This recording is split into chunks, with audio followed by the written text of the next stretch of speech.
Welcome to Life Planned Differently with Rick Dwyer from Argallus Financial Group. And this podcast will help you connect your personal expectations to your financial realities. Join us for this journey where we take a holistic approach to financial planning as Rick Dwyer draws from years of experience and guest experts to teach you how to avoid costly mistakes in your financial planning.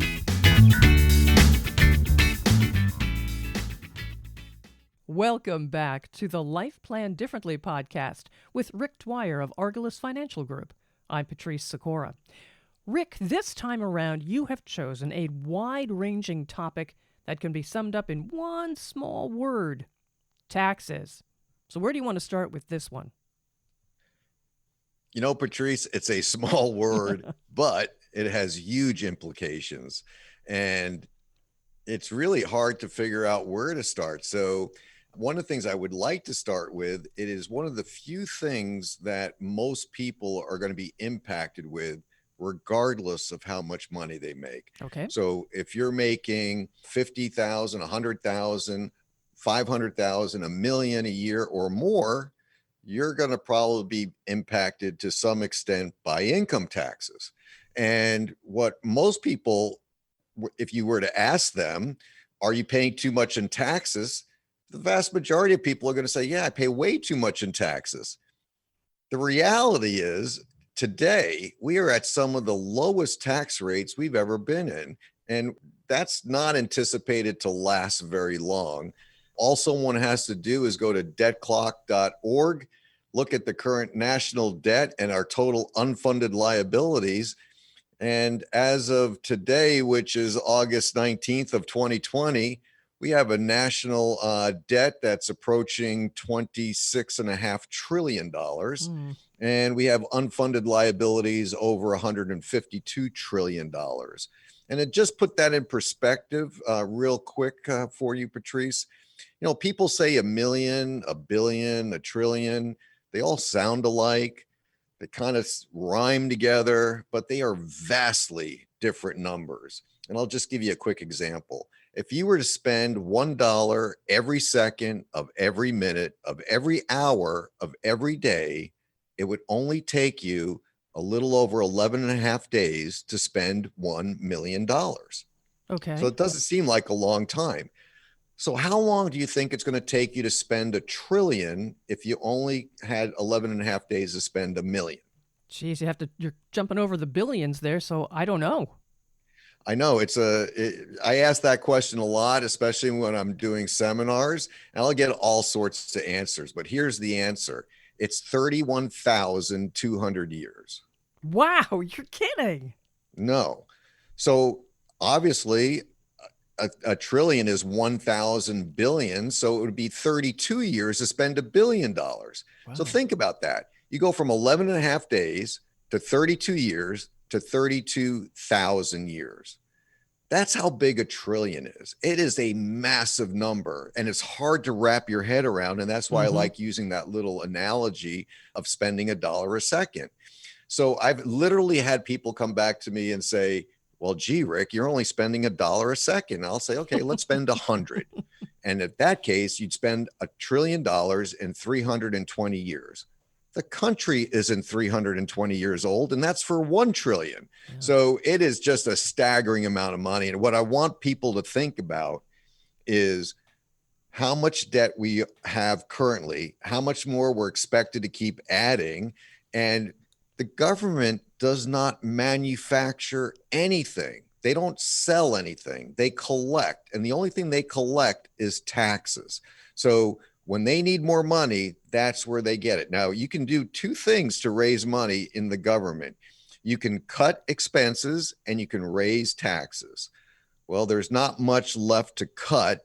So the only other place really left is to raise taxes. Now, does that mean they're going to go out and raise taxes tomorrow or next year or in 5 years? Absolutely not. But when you look at the math and you look at what's happening, the debt just keeps rocketing up, and we are approaching, in fact, we're anticipated to be approaching $30 trillion of national debt by the time this fiscal year is out, which is only a few months away. Time will tell whether we hit that or not, but I just want people to think about there is an opportunity for you to control an unknown. And there's a saying I like to use. You want to be able to control the controllables. Taxes can be controlled to a point, and everybody's a little different. It depends upon your income and your assets and how they're mixed up. But for almost everybody, there are strategies and techniques and tools that you can use to minimize your taxes. Just out of curiosity, Rick, what was the highest tax rate that we have ever had in the U.S.? If I recall right, it was 94%, and it was for 2 years in a row during the 40s, during the height of World War II. And to get a grasp of what that means, now you had to make a certain amount of money, and in today's dollars, I think it was the equivalent of about $1.5 million a year. So it wasn't a small amount of money. But once you reached that threshold, 96 cents, I'm sorry, 94 cents of every dollar went to Uncle Sam. That means if you lived in a state with state income tax, then part of your remaining 6% also went to state tax, and then maybe you had something left over. So there were people who were movie stars, as an example. In fact, I read a story about Ronald Reagan. He only made 2 movies a year during that period of time, because if he made a third movie, it would push him up into that tax bracket, and it wasn't even worth his time to make the movie. Wow. Well, then I guess these people really did a lot of tax prep, didn't they?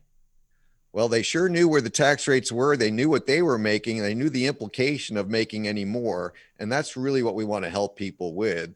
And that brings up a whole nother discussion about tax brackets and tax rates. So here's an interesting question. Can your taxes be increased? The amount of federal tax that you pay, can it go up without Congress increasing your tax rates? Oh, that sounds like a big yes to me. It is a yes. So how can they do that? Well, they just change the bracket. In other words, they don't change any of the rates. But let's say that you had to make up to $160,000 as a married couple before you went into the 24% tax bracket. Well, what if they lowered that and said, okay, now you're at the 24% tax bracket if you make over $100,000 a year? So they didn't change the rate, they just adjusted the brackets. And rates and brackets change all the time. One of the sayings I use when I'm giving seminars is that when it comes to retirement, the tax code is written in pencil, because you cannot build a plan for retirement that's going to last 10, 15, 20, 30, 40 years or more, and plan that your tax rates are going to stay the same for your entire retirement. That's just not realistic. So you need to make sure that your plan is flexible enough and that you have your money divvied up so that you're either not worried about taxes, or you have multiple buckets where you can choose from, so you can help mitigate the impact of taxes when those changes come. Do they change these brackets like in a day, or do they give you at least some kind of lead time? Yeah, they give you lead time. People will know when they're going to change, but the point I'm trying to make is the politicians will literally stand there and tell you, we did not raise your taxes. Yeah. Well, they did. They just didn't increase your tax rate. And it's very misleading, but it does happen. The tax code itself. You were telling me some very interesting little factoids there. How many pages are in that tax code? I think it's over 70,000 pages are in the tax code. And what's really interesting, it's only about 12 or 15 pages in the very beginning of the tax code that tells you what you have to pay taxes on. And then the balance of the tax code is all the all the different ways that you can avoid paying the taxes in the first few pages of the tax code. So the majority of the tax code is actually written to show you the steps that you can take to not pay the taxes. Amazing. Kind of like soccer, where first page of the rules is just how to kick the ball. Second page and all the ones that follow are about offsides.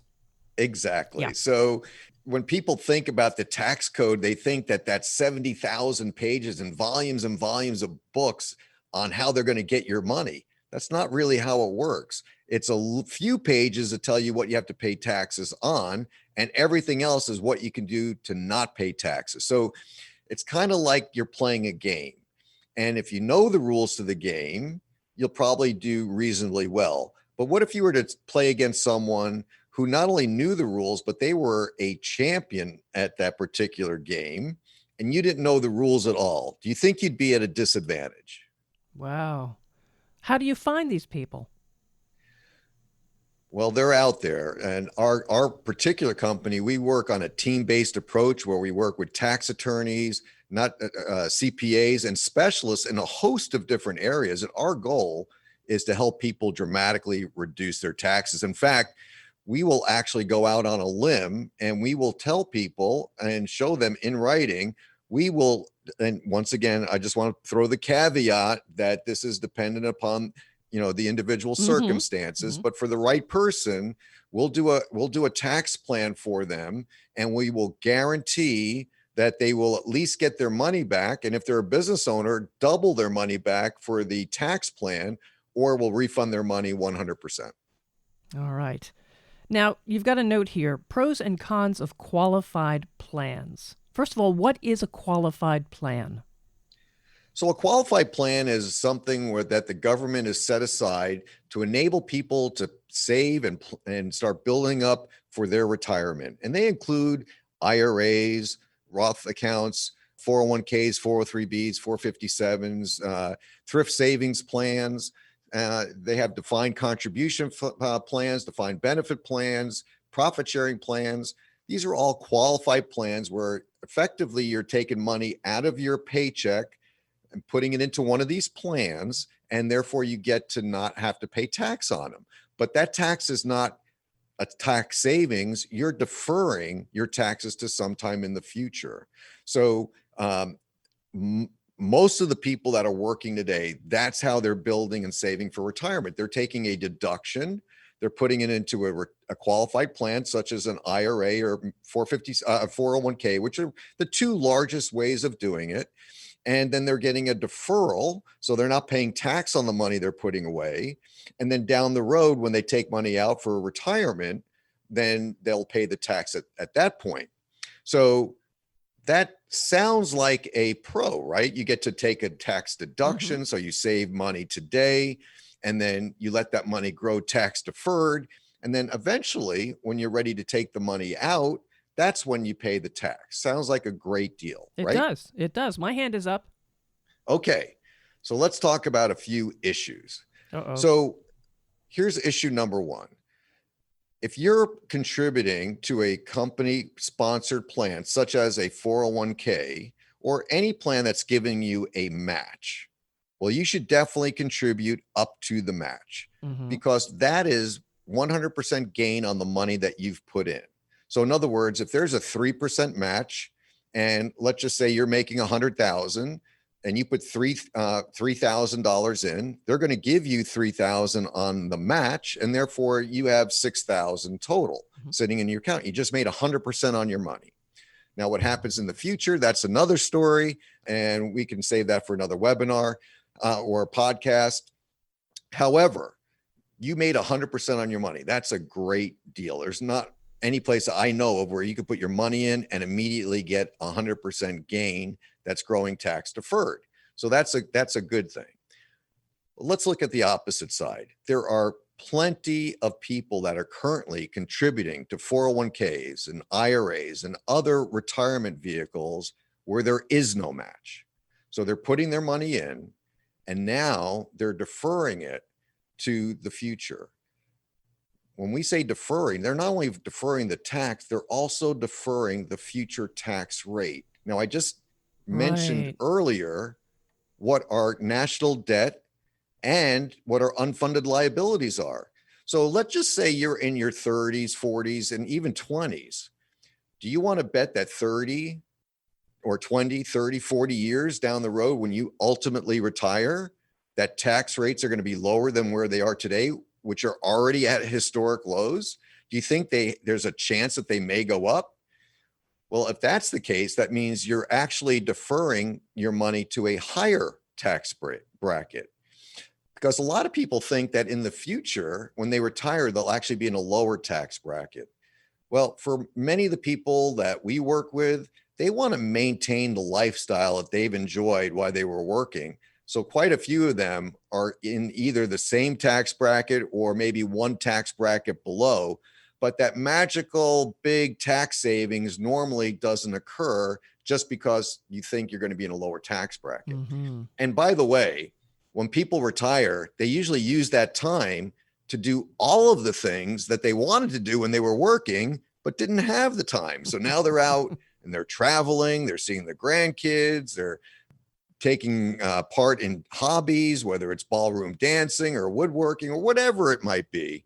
But now they're spending money on things that they weren't spending money on before. Maybe they bought a motor home, maybe they bought a boat, maybe they bought a second home.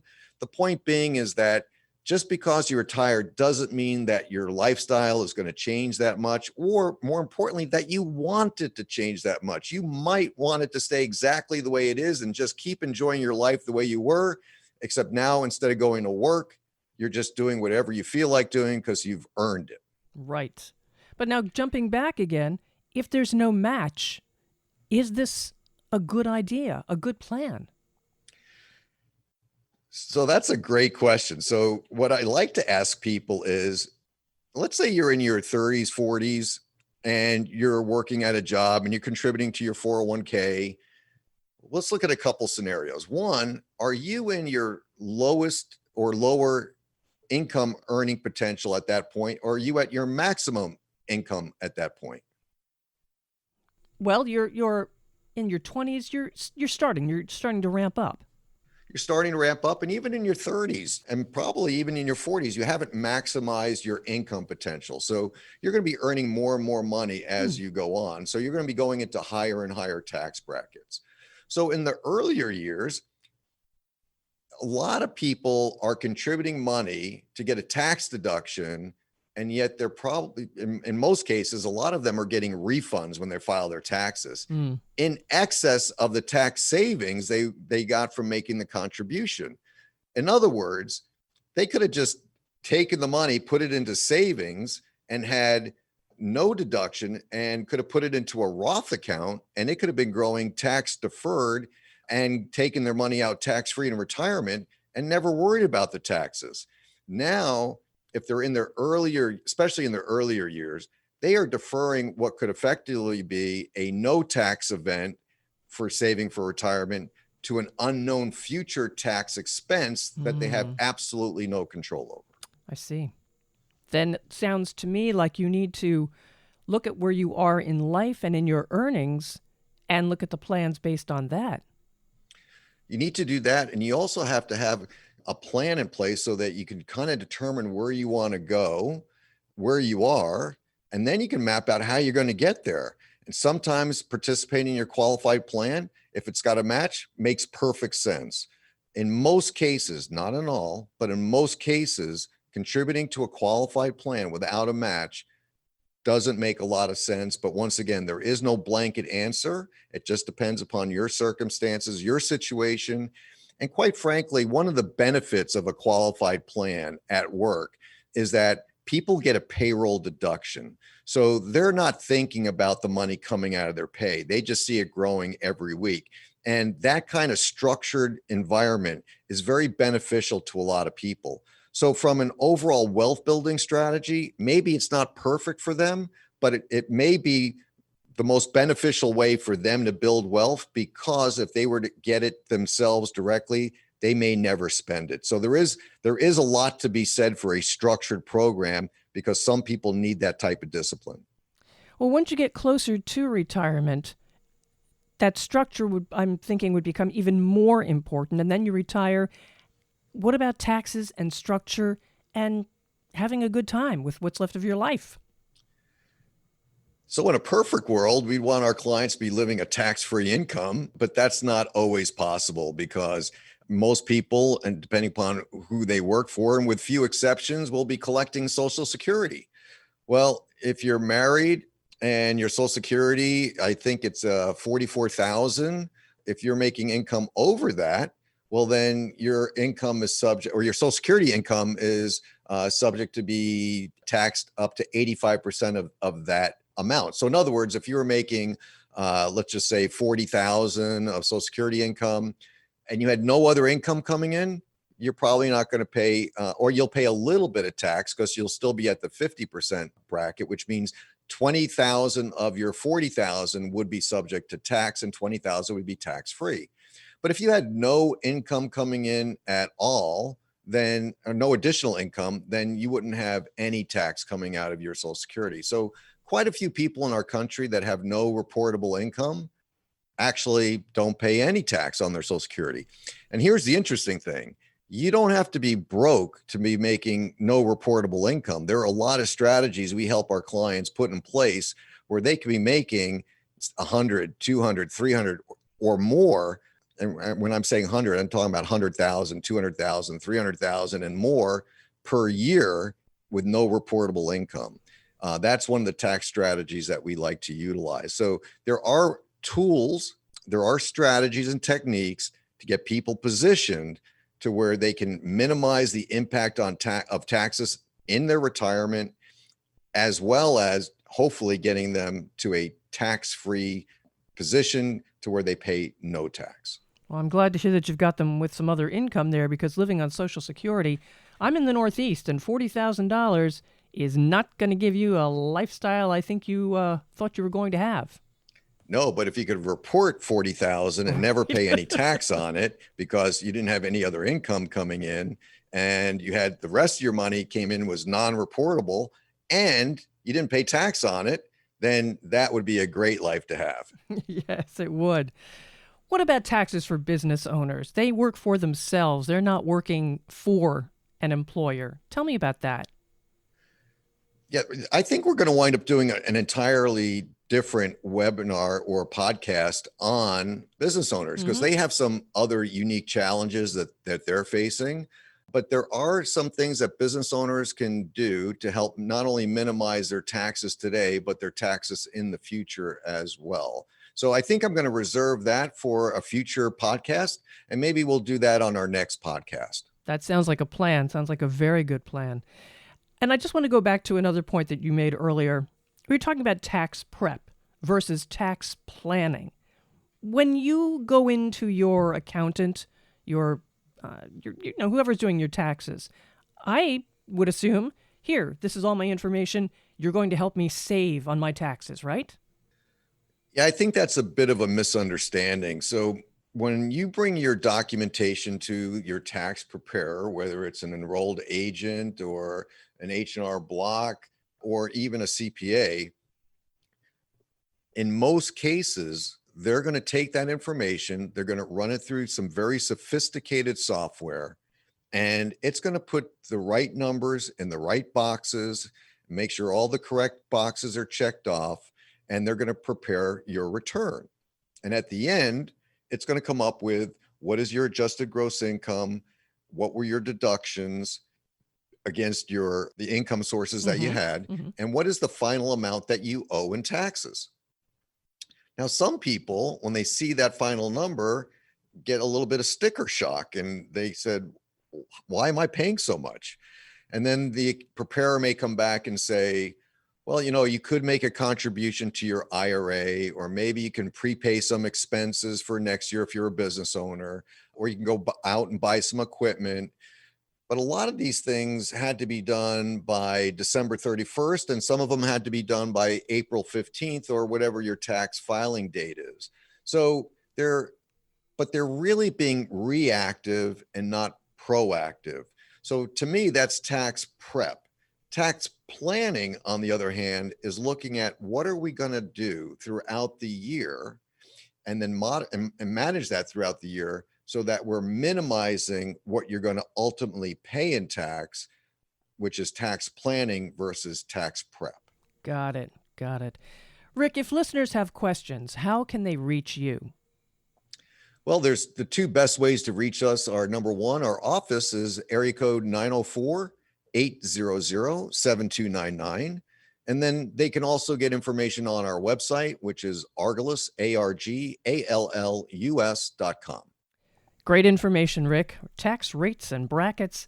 Never looked at it that way before. You gave me a whole new outlook here. Rick Dwyer of Argallus Financial Group. and this podcast, Life Planned Differently. To learn when episodes are published, use the subscribe button on this page, and to share, use the share button. I'm Patrice Sikora, and let's talk again later.